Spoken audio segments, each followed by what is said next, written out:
بازم طبق معمول امروز صبح دیر پا شدم، ساعت 9 بیدار شدم. 1 ساعت با خانم دکتر داشتم تلفنی صحبت میکردم، چون خیلی دوستش دارم اشکال نداره.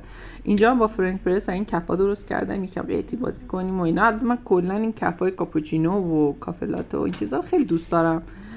بعد ریختم رو قهوه پوری، البته یک پیمونه کوچولو هم تاش شکر ریخته بودم. اینو قشنگ ریختم، ببینید چه رنگی خوشگلی میشه.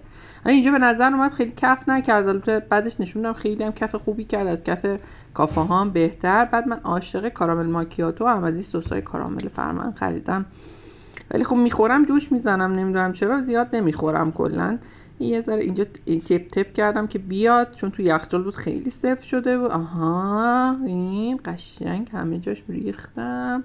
بازم بریز. آفرین، زیاد شد.